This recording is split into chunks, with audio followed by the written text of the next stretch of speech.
The Pelicans, after enduring heartbreak after heartbreak after heartbreak, through losing Chris Paul, through losing Anthony Davis, through constant rumors of potentially losing Zion Williamson, and hell, even losing the franchise itself to relocation, they now have something to be excited about going forward. Despite the absence of Zion, they managed to take the Phoenix Suns to 6 games through a really impressive playoff run through Brandon Ingram, and going forward with Zion's extension and him returning next season, they are poised to be a potentially deadly team in the Western Conference. At the forefront of the Pelicans ascending from a play-in team to a solid playoff team, the biggest question to be asked is, what is Zion Williamson going to look like next year? Zion is returning to a Pelicans roster that is a lot better than the one he was most previously on, and if he manages to even just repeat what he did in his second season combined with some serious winning now, there is a real chance that Zion is in MVP conversations.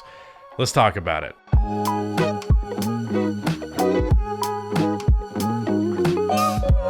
Before continuing on with this video, if you enjoy it, then please be sure to subscribe. Also drop a like on this video. It only takes 1 second. It makes a massive difference in how the video performs in the YouTube algorithm. As it is Monday, we are doing a film breakdown with Alex Hoop, so for this video, I'm going to be handing the mic off to him. Let's rewind a bit to the 2021 season. During the season, Zion averaged 27 points and 7.2 rebounds while shooting a ridiculous 61% from the field. Do you know how many players in NBA history, aside from Zion Williamson, have averaged over 27 points per game while shooting over 60% from the field? None. That season from Zion Williamson stands alone as the single most efficient 27 point per game season in the history of the NBA. So if that was only his second season, what is he going to look like now, or 5 years from now? Obviously, the scoring is one of the most visibly apparent and exciting parts of Zion's game.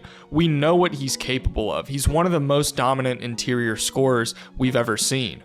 The way that Zion blends his size, athleticism, and skill makes him a nearly unguardable matchup. When somebody of his frame possesses so much skill, you're pretty limited in the things that you can actually do to try and slow them down. One thing that he's incredibly good at is drawing contact, something that I think elite scorers need to be capable of doing on a consistent basis. Zion doesn't really utilize the more traditional methods of drawing contact that we see from big men, and he actually has a somewhat unique strategy that allows him to not only draw contact, but also give him a better chance of securing an and one on the play. See, when he's posting up, he'll back guys down, but he's not limited to the slower style of post-ups that other big men have to utilize. When he decides that he's ready to get to the rim, he can go from having his back to the basket to essentially creating his own downhill drive in the matter of milliseconds. He'll keep his upper body ahead of his lower body, making it more difficult for the defense to draw a charge, since they'll make contact with everything else before contacting his center of gravity. He doesn't wait for the defense to get set to try and initiate contact. When he decides that he has the opportunity to go up for the shot, he uses that ridiculous athleticism to go up, forcing the defense to give up the easy points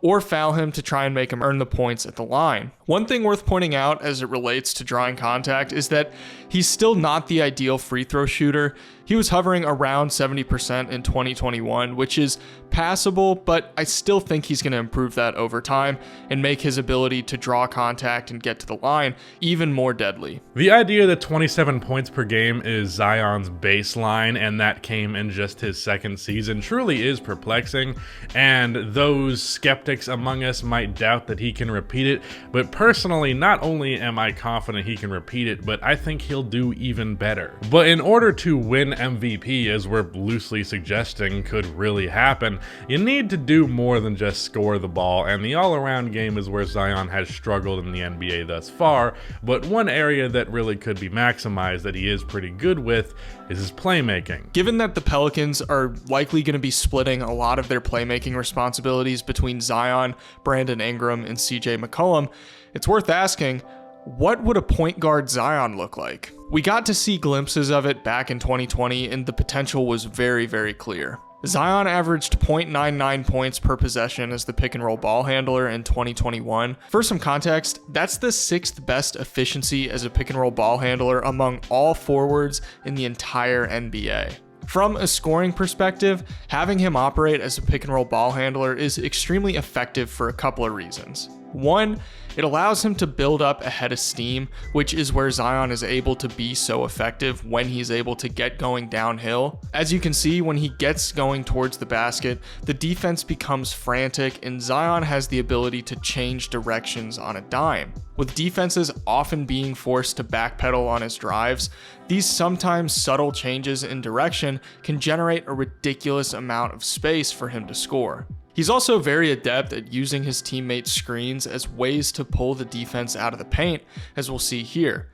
The screen is going to come to the left, with the defense coming to guard the pick and roll, and Zion's defender doing the same. Zion is actually going to reject the screen now that the lane has been essentially cleared out for him. Even the best help defense isn't going to be able to slow Zion down when he has a full head of steam going towards the basket. Now, all of this ties into his playmaking ability. If you've seen any of my videos over on my channel, you know that I generally believe that interior scoring gravity is one of the most effective ways to generate high percentage offense on a consistent basis. Forcing defenses to collapse on you in a league where three-point shooting is one of the primary goals is going to maximize the number of open looks that you're generating in a single game. Zion does this incredibly well due to his post-gravity and ability to penetrate defenses in the paint. Here they're going to feed Zion near the high post, and you can see the defense is going to double team Zion almost immediately. This results in Hernan Gomez being left wide open for Zion to get it to him for an easy 2 points. Here on this drive, they throw 3 defenders on him at once. This allows JJ Redick to slide over to fill Zion's previous position,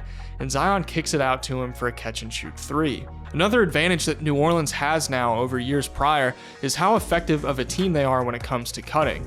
When you're operating with Zion as your primary offensive hub, having consistent cutting and motion when he's garnering significant defensive attention is key to making this kind of offensive scheme work. They now have a guy like Herb Jones, a guy who was an incredibly effective cutter during his rookie season, playing alongside Zion. As a matter of fact, Herb, Jackson Hayes, Jonas Valanciunas, Brandon Ingram, and Trey Murphy all average over 1.1 points per possession or more on cuts. All of them are fully capable of operating without the ball in their hands. And with Zion leveraging his scoring gravity, it's going to maximize their offense's ability to generate high percentage looks, not only on the perimeter, but at the rim as well.